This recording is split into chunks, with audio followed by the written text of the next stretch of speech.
Hello, good afternoon, everyone. We're just going to wait for a few more people to pop on, just another minute, and we'll go ahead and get started.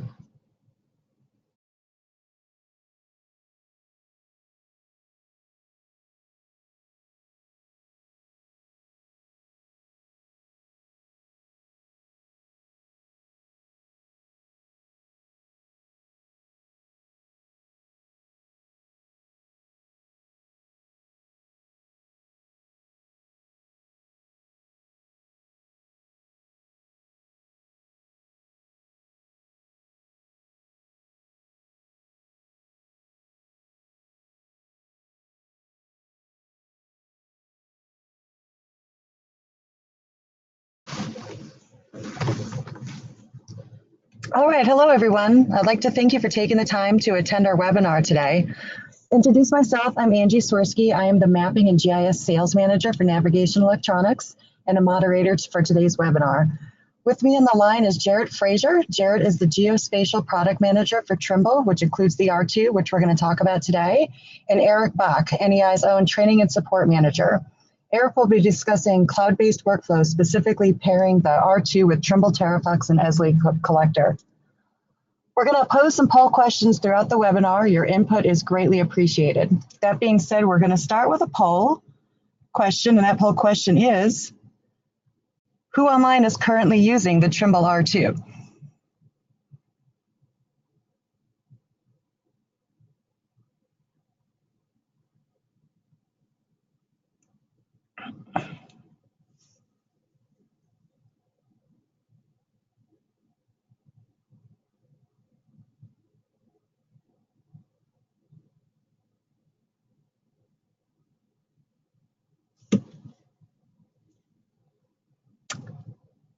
All right, it looks like a 3/4 split, so hopefully we can get some of you that aren't using the R2 on board with the R2 and show the value. On that note, I'm going to turn it over to Jarrett Frazier to start with the Trimble R2.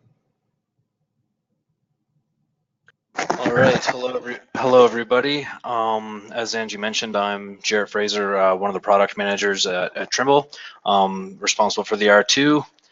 Just a quick overview of what we have for available receivers right now. We have both the Trimble R2 and the Trimble R1. R1 is a more compact receiver for lower accuracy requirements. That's kind of professional grade, but it can also go to any mobile device, commercial or consumer grade. And we're going to focus today on the R2, which has got a much larger antenna with better gain and has accuracy applications right up to centimeter level. So if you have that inch level requirement, the R2 is better than the R1, of course. So moving on, receiver productivity chart, we have, if you're using just a regular bring your own device, Android or Apple handheld, or some of the Trimble data collectors, you need sub-meter kind of workflows. The R1 is a more cost-effective way to do that.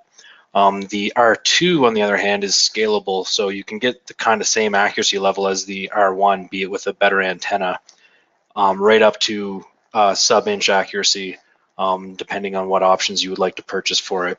And that is, of course, usable with any of the Trimble data collectors and bring your own device as well. So the technical solution of the R2 itself uses the same advanced Maxwell 6 GNSS ASIC chip that we have in all of our currently shipping receivers. It tracks GPS, GLONASS, Galileo, Beidou, QZSS, and SBAS, so WAS in United States. So full constellation access. It is capable to get the Trimble RTX real-time positioning PPP solution via satellite, so you don't need any kind of cellular connectivity to get your corrections if you want better than WAS will give you. It has a wideband receive only UHF radio module in it that if you would have a base station transmitting corrections via UHF in that 403 to 473 megahertz range. And as I mentioned, there are sub-meter, sub-foot, and centimeter configurations available. And it's available with it's available to use on Windows, Android, or Apple data collectors. So going deeper into these configurations, there's the sub-meter, sub-foot, and centimeter levels, and each time you go up a grade, it costs a little bit more, but you get more for it. So, and you can also get these options individually if you would like to upgrade your machine. If, for example, if you wanted a sub-meter with just L1 GPS only, but you wanted to upgrade to sub-foot accuracy, you could do that. So I'm going to first talk about the productivity through the scalability of the device. So this brings up poll question 2, Angie, if you could bring that up.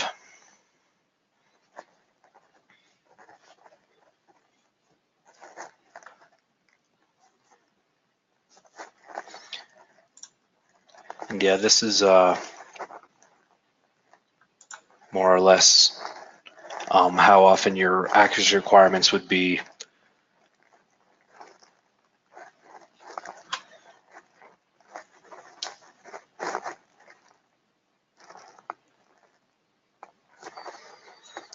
Changing.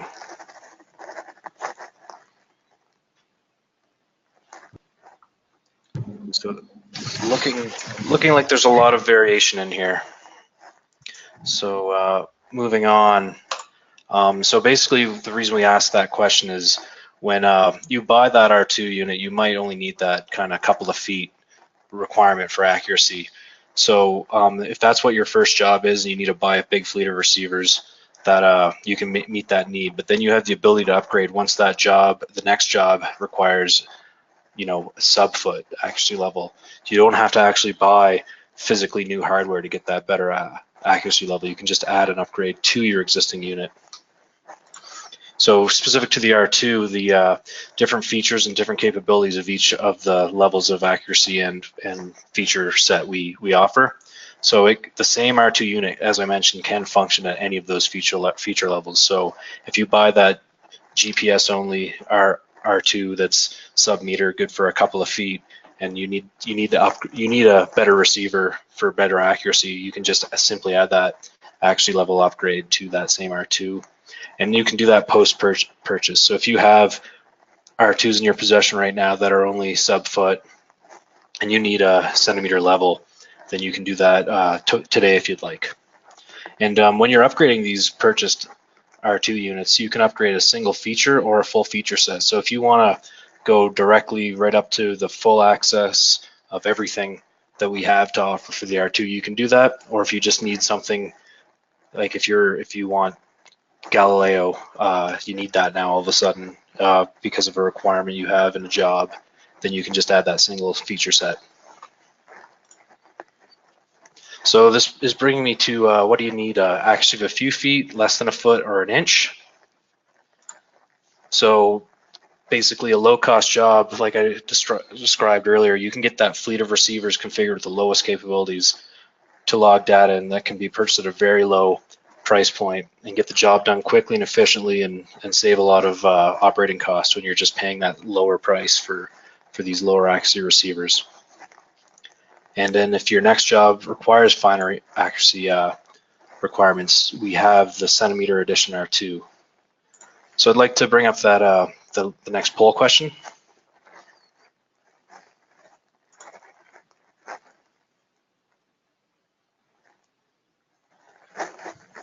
So with this, basically what we're asking is when you're doing a job, not what your common job is, but how have you ever encountered times when you need these levels of accuracy that are very, very close together?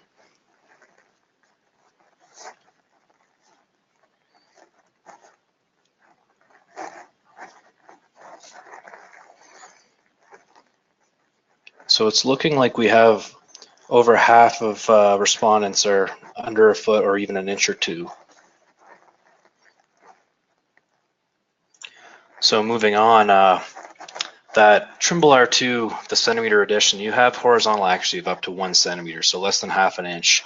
So when you have those features that are extremely close together, as some of you indicated are common with you, then this will not have any kind of confusion in the field as to which feature is assigned to which asset. So the vertical accuracy, if that's important as well, to some, especially if people working in water-related industries, that can be quite an issue if you have bad vertical accuracy, and you can get up to 2 centimeters, so still less than an inch of vertical accuracy between shots. And it has the full Constellation support for all GNSS constellations currently in the sky for this embedded R2 high accuracy antenna.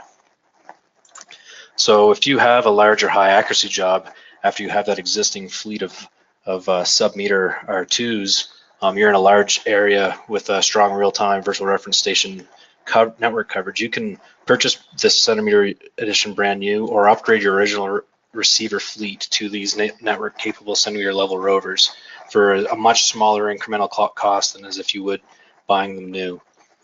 So your investment in those original receivers is protected. There's no need to buy new hardware for this upgrade to centimeter. If you do need more sub-meter receivers later on, you can just buy them at their lower price point again and continue on with these higher ones that you have now for that level of accuracy. So anything you've bought in the past can be upgraded to sub-foot or even sub-centimeter for substantially lower cost than buying new hardware. So the benefits of these high accuracy receivers, some of you are probably already experiencing some of these issues if you're doing some of these couple of inches jobs with a non-centimeter level accuracy R2 or other receiver. So you'll have no more confusion between those features that are very close together, and the assets and features that will be logged, they're where they are. So there's no getting it back to the office and seeing that a line is on the wrong side of the sidewalk or something like that. And it does reduce your visits to the field. So if they're closer together or the level of actually needed changes after collection, that's a big thing that I've heard a lot from the field is they collect assets and then it comes back that, after no fault of their own, they need a higher accuracy requirement from their customer. And if you collect that data at that higher accuracy in the first place, then there's no reason to redo it or buy new receivers to do it a second time. So just a couple of examples here, and real life use cases for people that are using these high accuracy receivers. So you get that precise precision of utility before you record the data, and then before you bury it. So you'll know exactly where it is when you go back out to see it to it again. There's no guesswork involved, like there can be if there's a couple of feet of disparity. And you can revisit those buried assets without the uncertainty of a couple feet. When you're locating, another thing is you're not going to mix up these features that with incorrect ones. When there's a couple of different lines underground, you're going to know exactly which one you're getting instead of having to do the guesswork. And you'll have the exact locations when you import the data into the office instead of, so if someone goes out years later, they're gonna find it where it's supposed to be instead of having to do that guesswork that we talked about before. And then when you have the this example is a pretty common one that we have when there's a lot of virtually identical assets around. You don't have to use shorthand or any kind of changes in descriptions in your features to make sure that you're getting the right one. It's aligned exactly with where it's supposed to be, so you're not confusing very similar assets. And that's all I have for my part. Angie, if you want to take it back. Yeah, thanks, Jarrett. By the way, I forgot to mention in the beginning, if you have any questions, just feel free to throw them out in the chat. We'll definitely try to answer some questions at the end of the presentation. I'm going to hand it over to Eric. So while I am doing that, we do have another poll question that I'm going to put out.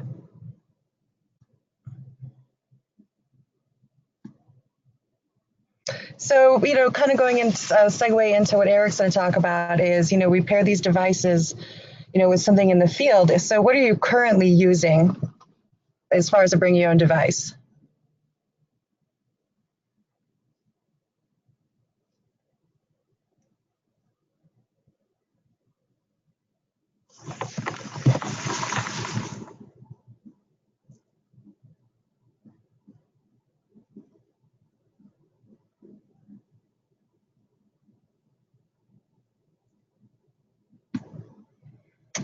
All right, the results say that it looks like we're pretty strong on the iOS side. Good to hear. I'm an iOS fan myself. On that note, Eric, I'm going to turn it over to you.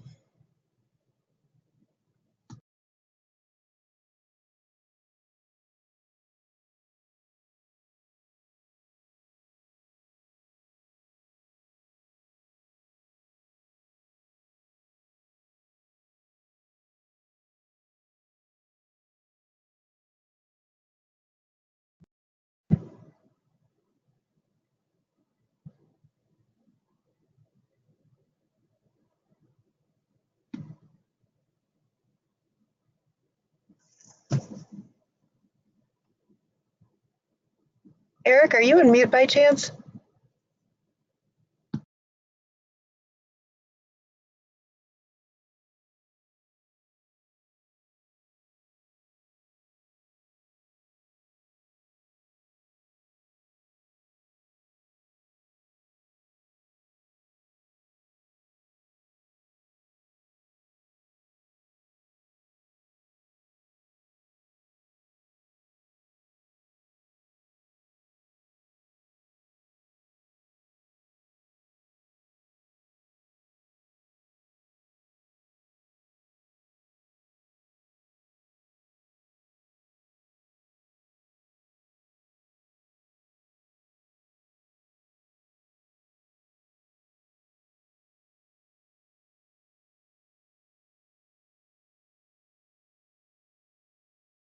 All right, Angie, I'm good. I think I'm here now. Just let me know if it's good and I'll continue on. Oh, yep, there you are. Thanks, Eric. Okay, sorry, something happened with my phone. Okay, so I appreciate everybody online today. Sorry for that little technical difficulty. So I'm going to talk about a couple of applications that we can use to connect the Trimble R2 up. The first one here is Teraflex. Teraflex works with iOS, Android, Windows, and Windows Mobile. And so does the R2, so it can work with any one of those devices. It's just a quick way to publish out a project with a handful of features in it, or several features if you want. You can access it online or offline, and then see that data quickly back in the office. So there's really a handful of steps in order to configure Teraflex to work with the R2. And the first setup is back in the Trimble InSphere software, where you set up your projects. And inside of here, the first step is once the project's built and published, we need to configure the real-time. So I have a screenshot here of kind of what it looks like. And basically inside of Trimble InSphere, you go to your organization. In my case, it's here on the left. It's under NEI. And when you click on that, it opens up 3 tabs on the main web page here. And typically you just click on the real-time configuration. And if you don't have any in your list, in the top right corner, you'll click on the Add Configuration button.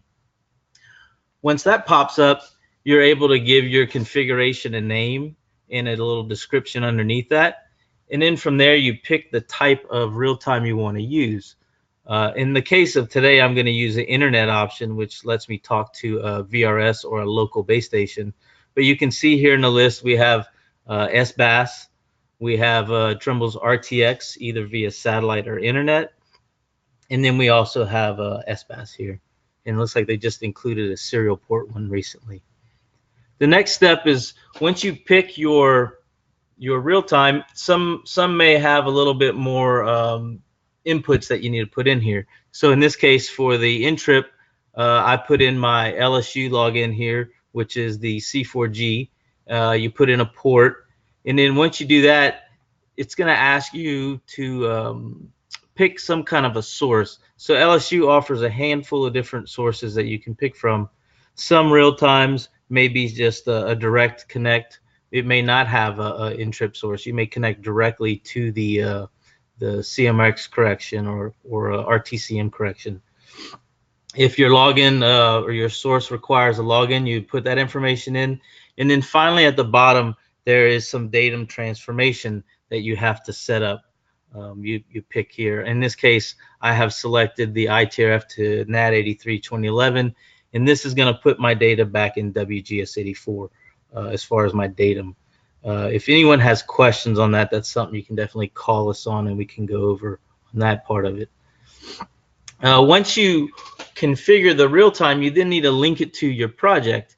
In this case, in our organization, we have several projects, and some users are in different states, so they have different real times. So we have different real times linked to different projects. So on the right side here, you would just say link to project. And finally, once that is done, you need to configure it on the mobile device or your BYOD device. In this case, I'm going to show you a series of screenshots here of setting up Teraflex real time using my iPhone here.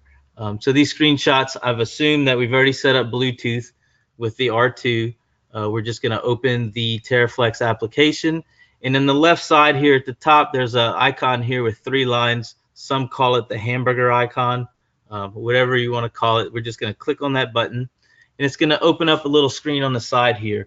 And this is where you go in and select settings. From there, we go into the location service, and we don't want to use the location services that iOS provide. We want to use an external receiver. So this is where we go and click on that, and we are allowed to now connect to our Trimble R2. From there, it asks you to enter in an antenna height. So we would select that. We'd enter that in, click on settings. I'm sorry. From there, we click on the real-time button, and then once you select that, you're able to select your different real times that you have linked to that project. In this case, I have 4. And then once you do that, you select it, you click on home, and then basically you go set the receiver outside. And to check, before I usually get started on a project, I click on location status and verify that I'm getting my accuracy that I'm looking for, and that my real time is talking, which you can see at the bottom where it says in use. I think this was done maybe last Friday. So that's this screenshot here. So that's kind of setting up Teraflex. The next one is going to be about Collector for ArcGIS. It's a similar cloud-based application. You publish out some feature services to a web application or a web map, and then you can load Collector on your phone or tablet.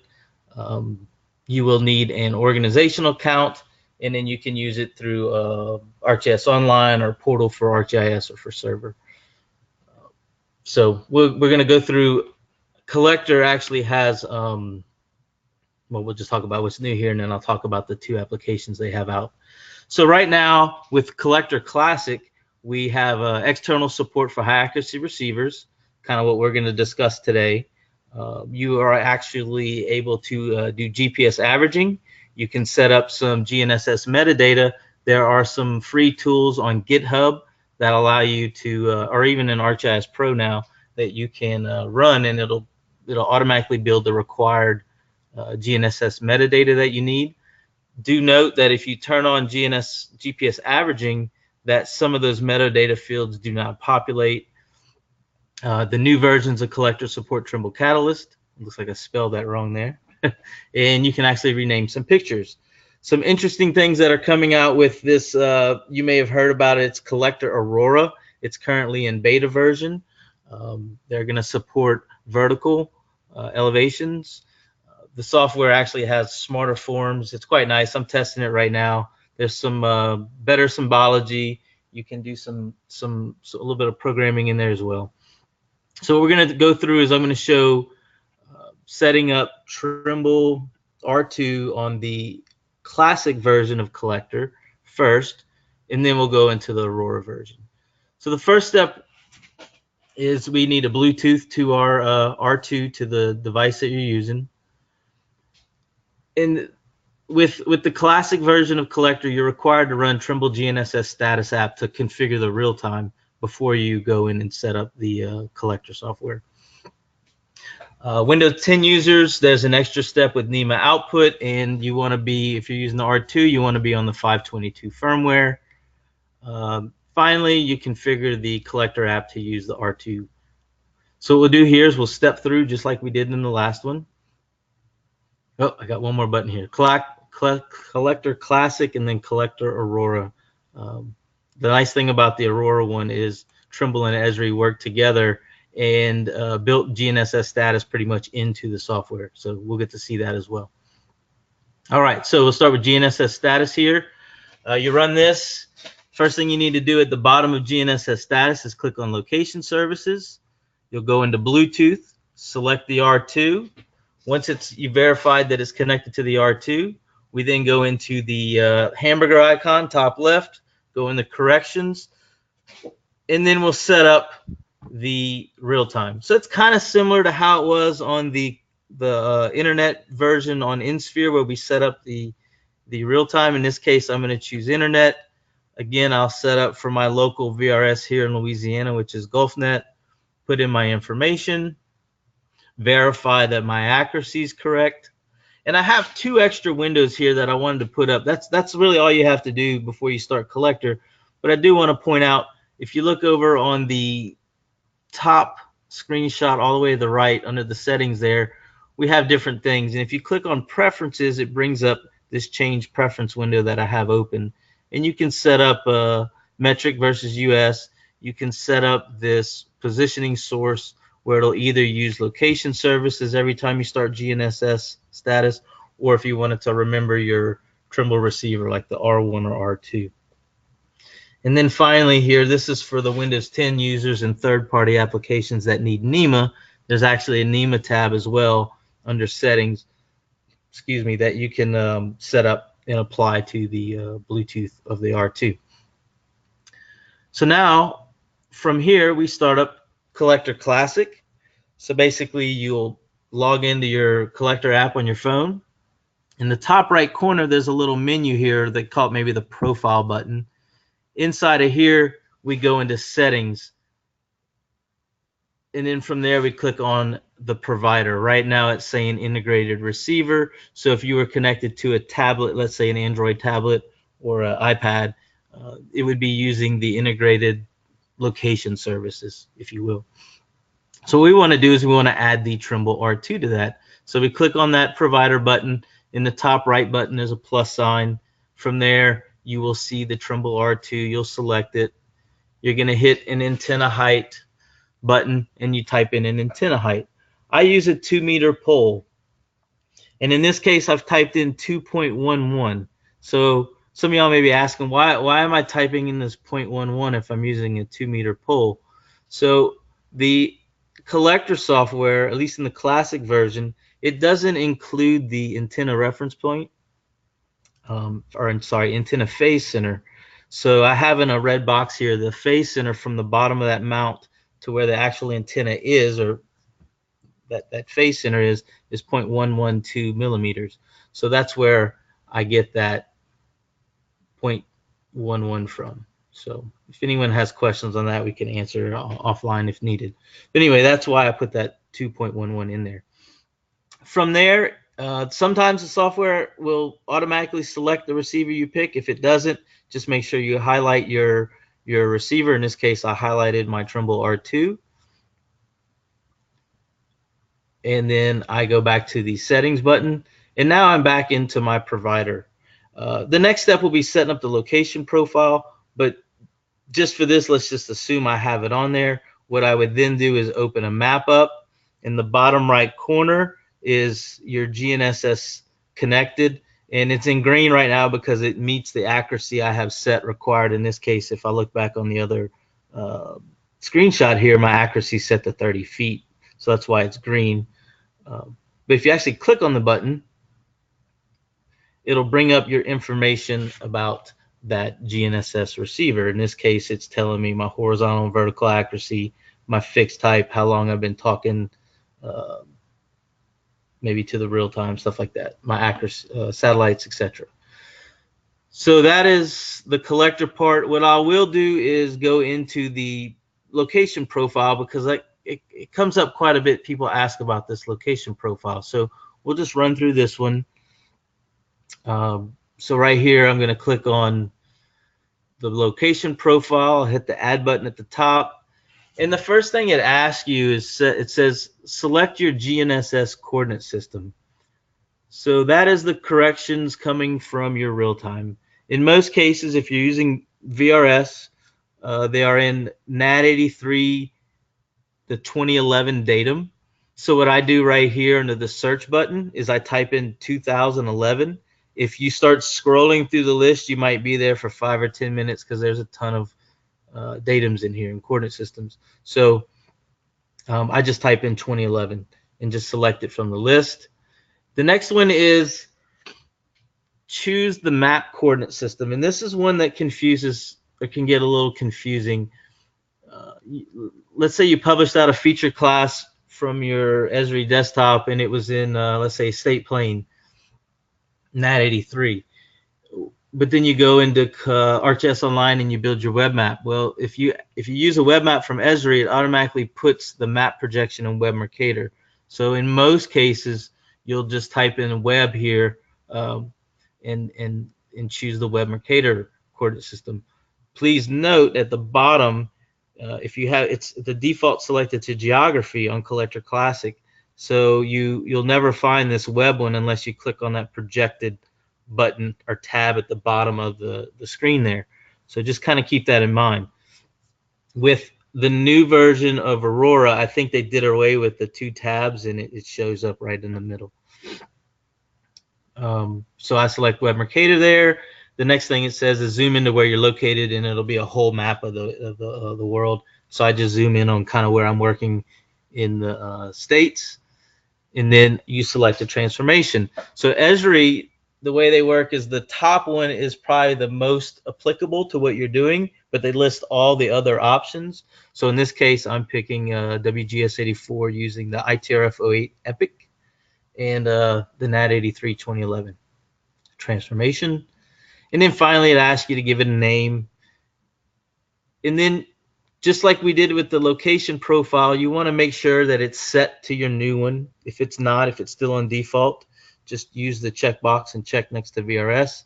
And then finally, click on that information button to verify that you're actually have the right stuff set there. So that's kind of the main 2 things with setting up Collector with R2. First is the receiver, or sorry, in this case, first is the real time with GNSS status, then the receiver, and then this location profile. What I want to show here is kind of how it looks with this new Aurora, and you can definitely go join the beta team and check it out. It's really cool how they have it set up. And the first difference here is the profile is in the left side of the screen instead of the right side, and it's a little face instead of a square box.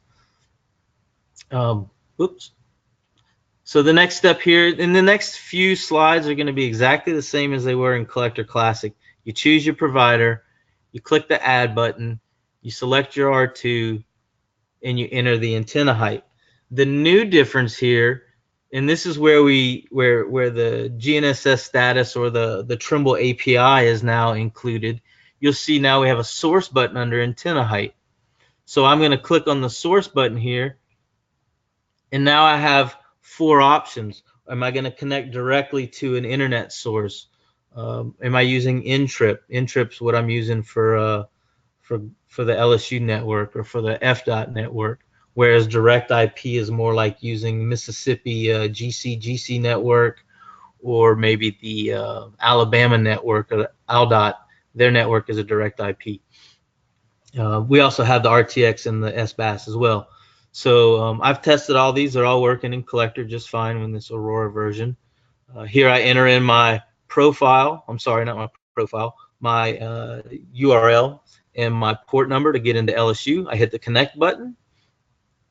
From there, it says, all right, let's bring up that list of mount points. From there, I guess I missed that screenshot, but it'll just be a big list of all the mount points. LSU offers like 15 to 20 of them. I picked CMRX, put in my username and password, and then finally at the top right corner, when everything looks good, I hit the done button. And then from there, I just verify that my R2 is connected. And then after that, verify that my profile is selected as well for my transformation. And then you open your map, and sometimes it'll connect automatically, like it's showing here in the top of my screen. It shows connected to device. If it doesn't, there's a little on the right of that, I have a little square with an arrow. If you click on that, it'll connect to the receiver as well. Once it connects to the GPS, you just verify your accuracy. If you click on that button, it then brings up the information about your GNSS accuracy. So very similar to the classic version when you're clicking, except in the bottom left corner, it's now on the top. The metadata information is pretty much very similar. So that is the Collector Aurora beta version that we just showed there. And then finally, my last couple of slides are going to be the web UI. So some customers want to set up the R2 to pair with maybe a third-party device, like some line locators.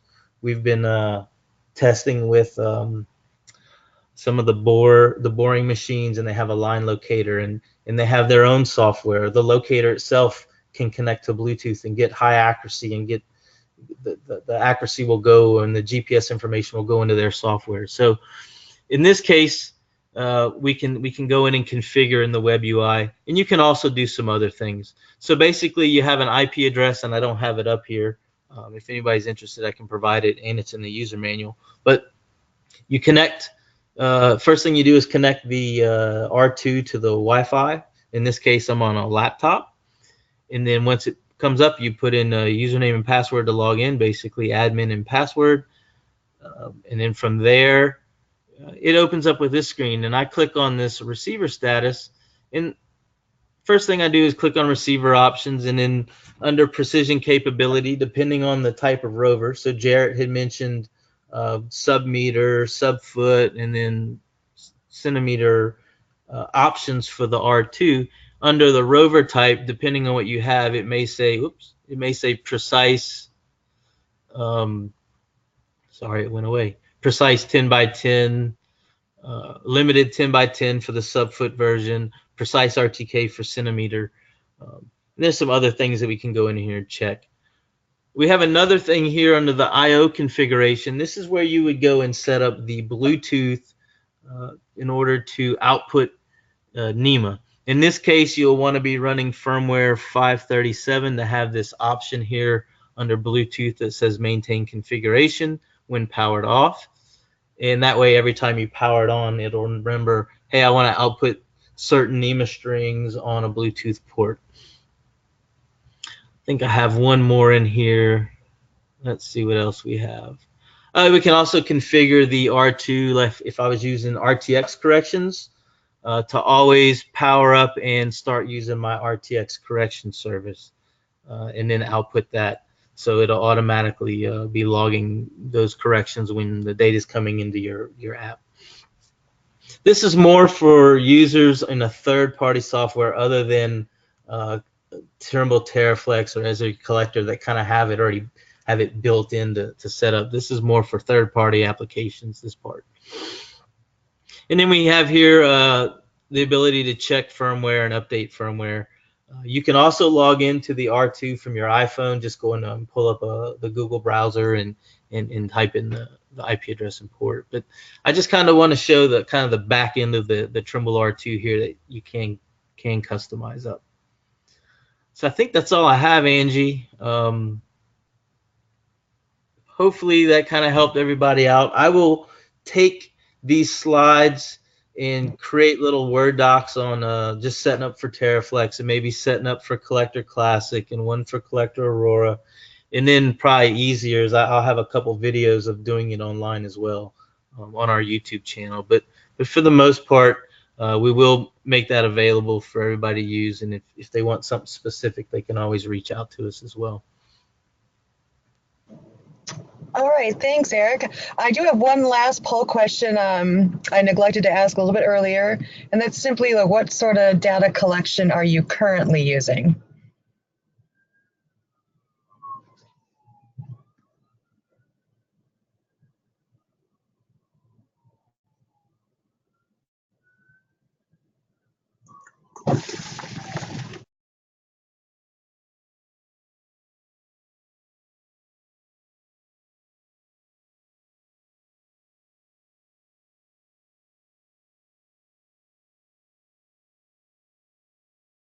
All right, it looks like we have a lot of TerraFlex users in the crowd, some with other. At this point, I'll open it up for questions. So if you have a question, please ask it. We'll try to answer as many as we can. The first question that I have over on my end from an attendee is, basically she bought a R2 a couple of years ago. That means she can upgrade it to survey grade R2. And the answer is yes, that is correct. You can upgrade that already purchased R2 from sub-foot to centimeter. Eric, Jarrett, did you see any questions on your end you wanted to specifically address?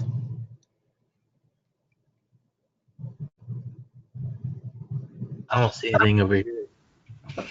Yeah, I don't see anything either, Angie. Okay. Well, on that note, I guess we'll log out and end this webinar a little bit early today. If you have any questions, you feel free to contact any one of us directly. We will be sending out a follow-up email with a link to the recording. Feel free to share that with anyone in your organization that may not have been able to attend the webinar today. And we'll also probably be posting that on the link to that either on our NEI page or social media, but we'll let you know where to look for it. So again, thank you everyone for attending. Thank you, Jarrett, and thank you, Eric. Thank you, everybody.